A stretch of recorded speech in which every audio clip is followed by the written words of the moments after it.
Assalamualaikum warahmatullahi wabarakatuh. Perkenalkan kami dari kelompok 8. Di sini kami akan membahas materi terkait perusahaan dana pensiun. Sebelumnya perkenalkan anggota kelompok kami yaitu Inggi Melus, Muhammad Alif, Nur Syifa, Raditya Farizi, Syita Nur Aisyah, dan Syahla Izihar. Langsung saja kita masuk ke pembahasan materinya. Pengertian dana pensiun adalah badan hukum yang mengelola dan menjalankan program yang menjanjikan manfaat pensiun kepada pesertanya. Dana ini dibentuk dan dikelola oleh lembaga keuangan non-bank yang memiliki izin dari otoritas jasa keuangan atau bisa disebut dengan OJK. Jenis-jenis dana pensiun yang pertama adalah dana pensiun pemberi kerja. Maksudnya adalah perusahaan akan memberikan program ini kepada karyawannya dan perusahaan tersebut juga akan menerima kontribusi dari karyawan tersebut. Yang kedua adalah dana pensiun lembaga keuangan. Maksudnya adalah karyawan akan memberikan sejumlah dana dan dana tersebut akan dikelola oleh lembaga keuangan untuk diinvestasikan. Yang ketiga ada dana asuransi kesehatan. Di sini karyawan akan membayar premi setiap bulan dan sebagian dari premi tersebut akan diinvestasikan untuk dana pensiun. Jadi, selain mendapatkan jaminan keuangan, peserta juga akan mendapatkan jaminan kesehatan yang diperlukan selama peserta tersebut masih bekerja. Dan jenis yang terakhir adalah BPJS TK. Jadi, perusahaan akan mendaftarkan karyawannya ketika karyawan tersebut sudah menjadi karyawan tetap dan perusahaan tersebut juga sudah menjadi perusahaan wajib pajak. Manfaat perusahaan dana pensiun, apa yang disediakan oleh perusahaan kepada karyawan. Menyediakan perlindungan finansial untuk karyawan setelah pensiun adalah tentang memberikan sarana dan sumber daya kepada karyawan untuk memastikan keamanan finansial mereka setelah mereka tidak lagi bekerja secara aktif. Contohnya itu ada program pensiun, tabungan pensiun, dan manfaat lainnya.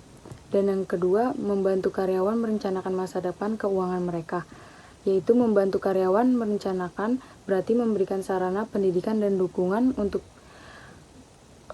mengelola uang mereka dengan bijaksana. Contohnya menyediakan perangkat lunak atau konsultasi keuangan untuk membantu karyawan membuat keputusan yang tepat mengenai keuangan mereka. Yang ketiga, memberikan stabilitas bagi karyawan selama pensiun tentang memastikan bahwa mereka memiliki sumber pendapatan yang dapat diandalkan dan cukup setelah mereka berhenti bekerja. Dan yang terakhir ada dapat membantu mengurangi stres dan kecemasan terkait keuangan yang dapat muncul selama masa pensiun. Lalu di sini ada manfaat dana pensiun bagi peserta itu apa yang diterima oleh peserta dari dana pensiun. Yang pertama adalah keamanan finansial di masa pensiun. Ini jaminan bahwa peserta akan menerima dukungan keuangan yang cukup setelah mereka pensiun. Lalu yang kedua ada beban pajak dari manfaat dana pensiun. Ini merujuk pada strategi atau kebijakan yang memungkinkan individu atau perusahaan untuk mengurangi jumlah pajak yang mereka harus bayar. Memanfaatkan insentif pajak yang ditawarkan oleh pemerintah untuk mendorong tabungan pensiun. Lalu yang ketiga ada annuitas dan pembayaran terjamin. Antusias dapat dibayarkan seumur hidup peserta atau untuk jangka 10, 15, dan 20 tahun. Antusias memberikan jaminan pendapatan yang stabil kepada peserta selama masa pensiun mereka. Lalu yang terakhir ada peserta merasa tenang mengetahui bahwa masa pensiun mereka telah direncanakan dan disiapkan dengan baik. Peserta merasa tenang mengetahui bahwa mereka tidak perlu khawatir tentang bagaimana memenuhi kebutuhan finansial sehari-hari setelah mereka berhenti bekerja, dan mereka dapat mengandalkan penghasilan tetap dari dana pensiun. Berikut saya akan menjelaskan beberapa contoh dari perusahaan dana pensiun. Yang pertama ada program pensiun Manulife, yang kedua ada program pensiun Prudental, yang ketiga ada Tespen, yang keempat ada BPJS Ketenagakerjaan. Program pensiun Manulife menawarkan kombinasi perlindungan jiwa dan dana pensiun, dapat memilih manfaat yang sesuai dengan kebutuhan seperti asuransi kematian, asuransi kesehatan, dan dana pensiun. Kalau dana Prondetail itu programnya menawarkan dana pensiun yang sesuai dengan prinsip syariah Islam, dapat memilih manfaat yang sesuai dengan kebutuhan seperti asuransi kematian dan asuransi kesehatan dan dana pensiun. Program pensiun TASPEN itu ada menawarkan fleksibilitas dalam memilih usia pensiun, jenis dan manfaat dana pensiun, dan besar iuran yang cocok untuk memiliki kontrol lebih besar atas dana pensiun. Yang keempat, program pensiun BPJS Ketenagakerjaan ada menawarkan manfaat pensiun yang dibayarkan sekaligus dalam jumlah besar pada usia pensiun yang ditentukan. Peserta juga mendapatkan manfaat jaminan hari tua yang bisa disebut JHT yang dibayarkan secara berkala setiap bulannya. Mekanisme BPJS TK yang pertama ada pendaftaran dan kepesertaan. Pendaftaran, perusahaan akan mendaftarkan karyawannya tersebut menjadi peserta BPJS TK. Kepesertaan maksudnya, jadi karyawan setiap bulan harus membayar iuran. Besarnya iuran tergantung dari persentase gaji yang didapatkan oleh karyawan tersebut. Yang kedua ada iuran. Poin pertama investasi. Jadi dana yang sudah terkumpul dari iuran yang dikumpulkan oleh peserta setiap bulan akan diinvestasikan oleh BPJS TK menjadi beberapa instrumen investasi, salah satunya seperti deposito, obligasi, dan lain-lain. Poin kedua ada diversifikasi. BPJS menerapkan strategi diversifikasi ini untuk mengurangi risiko investasi dan untuk mendapatkan hasil yang maksimal. Yang ketiga ada manfaat BPJS TK. Poin pertama, manfaat hari tua. Jadi dana pensiun akan diberikan kepada peserta yang memang sudah pensiun. Poin kedua, ada manfaat pensiun. Jadi peserta akan mendapatkan manfaat pensiun bulanan dihitung setelah peserta tersebut pensiun hingga akhir hayatnya.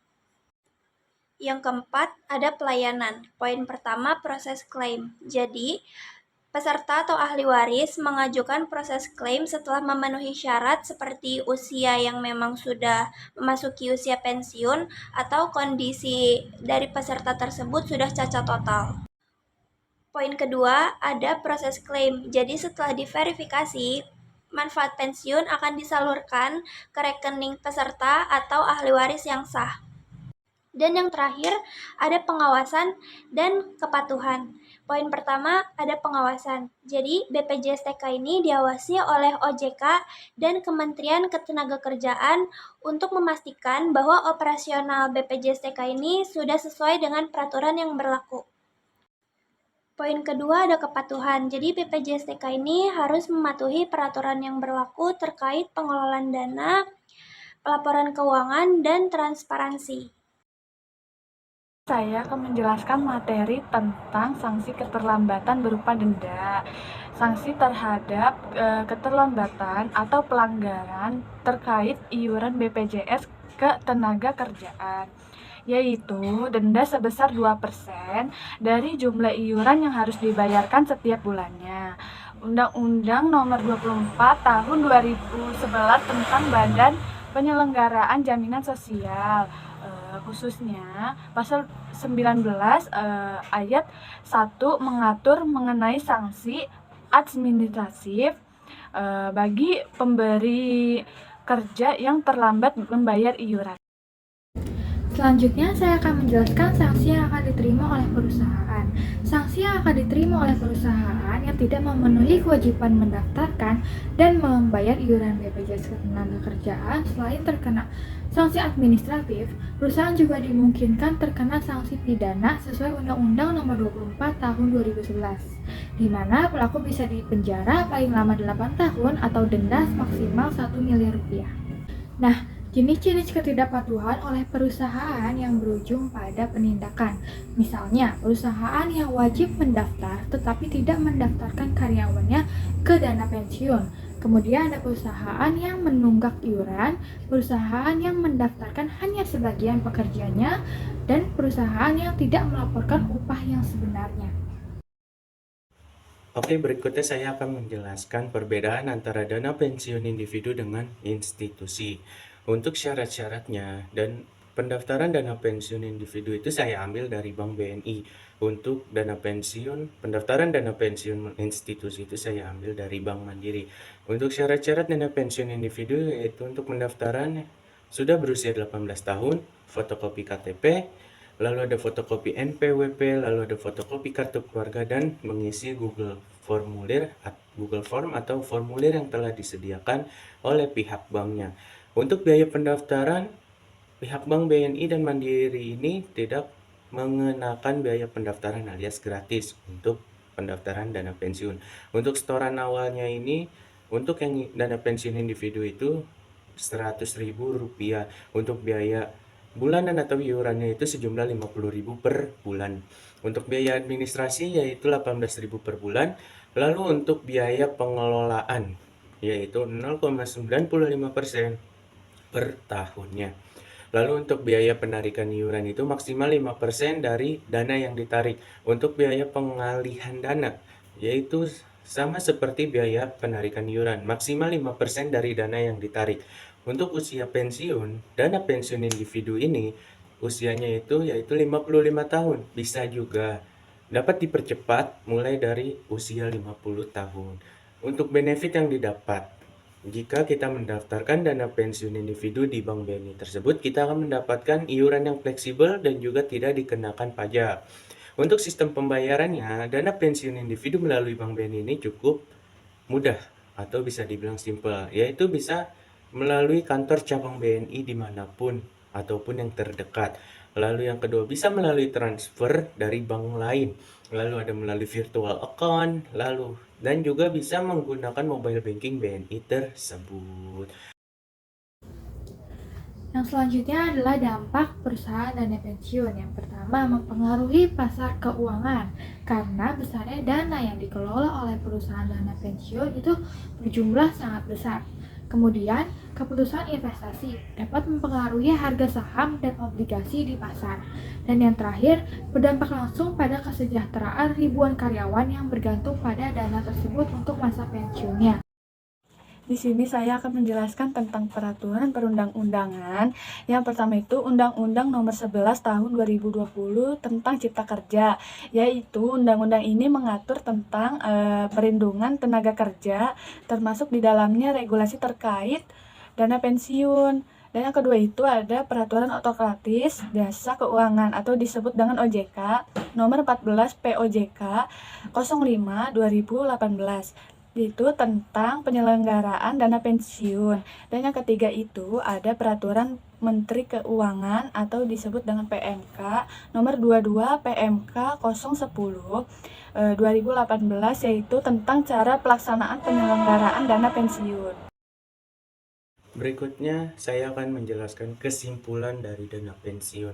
Jadi kesimpulannya yaitu perusahaan dana pensiun adalah badan hukum yang mengelola dan menjalankan program manfaat pensiun bagi pesertanya. Definisi tersebut memberikan pengertian bahwa dana pensiun yang dimaksudkan untuk memberikan kesejahteraan kepada karyawan suatu perusahaan yang telah berkesinambungan atau yang telah pensiun. Program pensiun manfaat pasti sesuai ketentuan Undang-Undang Dana Pensiun dan peraturan pelaksanaannya dengan tujuan memberikan kesinambungan penghasilan bagi peserta dan keluarganya. Jadi kesimpulannya itu untuk teman-teman yang mungkin ingin mendaftarkan dirinya secara individu atau melalui institusi, bisa banget mendaftarkan diri Anda ke dana pensiun, karena dana pensiun ini juga bisa menjadi jaminan jika nantinya Anda sudah melakukan purna tugas atau sudah mencapai purna tugas dengan usia-usia yang sudah ditentukan oleh undang-undang, yaitu minimal 40 tahun, 50 tahun, hingga 56 tahun. Karena dana pensiun ini sudah diawasi oleh badan pemerintah, OJK, dan lain-lain. Jadi aman banget pastinya buat teman-teman mendaftarkan diri teman-teman ke dana pensiun ini, baik individu maupun institusi. Baiklah, itu saja mungkin yang dapat kelompok kami sampaikan. Apabila ada kritik, saran, atau masukan, boleh dikirim di kolom komentar ya teman-teman. Terima kasih telah mendengarkan. Sampai jumpa lagi. Assalamualaikum warahmatullahi wabarakatuh.